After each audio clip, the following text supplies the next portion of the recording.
Hey guys, this is Jana.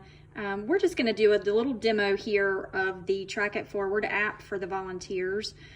You will be sent a link by Track It Forward through your email, and that link will take you to set up your own password. Once you've done that, you can log in and it will take you to this screen where you can click on Log Hours.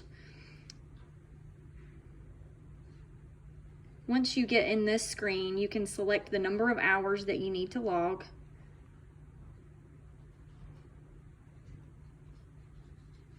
Then you can add the date, the activity, and any notes that you need to add in there. And then you submit your time.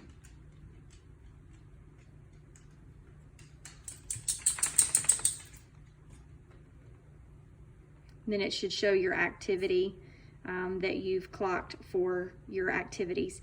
I would like for everyone, if they can, to go back and clock some hours since January 1st. Anything that you've done since January 1st, if you can go back and add, would be great. That can give us an annual report of how many hours we have total.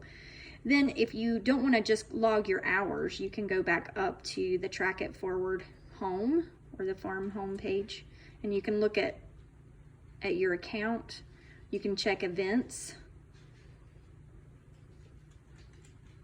And we'll probably only use the events tab for special events like fundraisers and one-time events when we need help. You can actually go in there and clock in for or sign up to help at certain times, like the upcoming concert we have in April. We'll need people helping with that event. So you can click on that and go in and sign up for a specific time or job. I will probably be adding things as we go along. I probably won't do lessons in this area because it would get really tedious trying to enter all of that in and then trying to get replacements and things of that nature. So if you have any questions, just give me a call or shoot me an email. If you have any issues getting logged on or getting your password set up, just let me know. Thanks. Bye.